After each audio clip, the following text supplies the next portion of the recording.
ગુજરાતભરના તાજા અને સચોટ સમાચાર મેળવવા માટે અમારી રાષ્ટ્રીય સમાચાર ચેનલને સબસ્ક્રાઇબ કરો અને બેલ આઇકન પર ક્લિક કરો।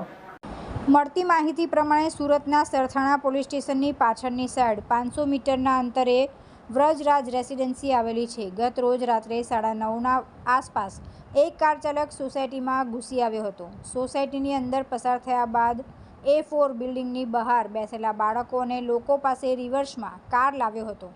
ત્યારબાદ તેમની સાથે કોઈ કિસ્સા અંગે પૂછપરછ કરી હતી, જો કે બાંકડે બેસેલા લોકો કંઈ ન જાણતા હોવાનું કહ્યું હતું। કાર ચાલકની બાજુની સીટ પર બેસેલા એક કિસ્સમ દ્વારા લોકો સાથે વાતચીત કર્યા બાદ અચાનક જ પોતાની પાસે રહેલી ગનથી કારમાં બેઠા જ હવામાં એક રાઉન્ડ ફાયરિંગ કર્યું હતું। આ ફાયરિંગના કારણે ત્યાં બેસેલા બાળકો સહિતના લોકો ડરી ગયા હતા। આ સાથે જ તે આસપાસ રહેલા લોકોને પણ હટી જવા માટે કહી રહ્યા હતા। આ સમગ્ર ઘટના સોસાયટીમાં લાગેલા સીસીટીવી કેમેરામાં કેદ થઈ જવા પામી છે। પોલીસ સ્ટેશનની પાછળની સાઈડે જ આવેલી સોસાયટીમાં ફાયરિંગના બનાવના પગલે સરથાણા પોલીસ સ્ટેશનનો કાફલો ઘટના સ્થળે દોડી ગયો હતો। પોલીસ દ્વારા સીસીટીવીના આધારે કારના નંબર સહિતની અને ફાયરિંગ કરનારની શોધખોળ હાથ ધરવામાં આવી છે।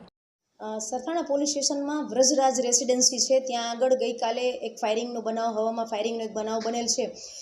જેમાં વિગત એ રીતની છે કે ત્યાં વ્રજરાજ રેસિડેન્સીમાં અવારનવાર આવતા આરોપી જે છે એ ઘુસાભાઈ ગુહા નામના આરોપીઓ જે છે ત્યાં અવારનવાર તેમના સંબંધી ત્યાં છે એટલે ત્યાં આવતા હતા, અને ગઈકાલે એમને ત્યાં હવામાં ફાયરિંગ કરેલું છે। આરોપીને પૂછતા જણાવે છે કે ભાઈ એ મારી રિવોલ્વર ખરાબ હતી અને ઘણા સમયથી ચાલુ છે કે કેમ એવું ચેક કરવા માટે મેં ફાયરિંગ કરેલું છે, આવું આરોપી જણાવે છે।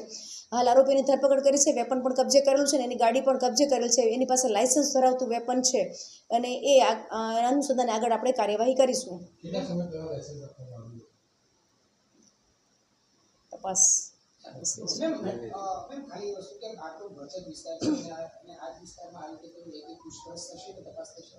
હા, બિલકુલ। એને શું કામ આવું કર્યું છે એટલે એના હાલના જે આસપાસ તપાસ કરતા પૂછપરછ હાલની તબક્કે એવું લાગે છે કે પોતાનો રોફ જમવા માટે થઈ અને એને હવામાં ફાયરિંગ કરેલું એવું જણાઈ આવે છે।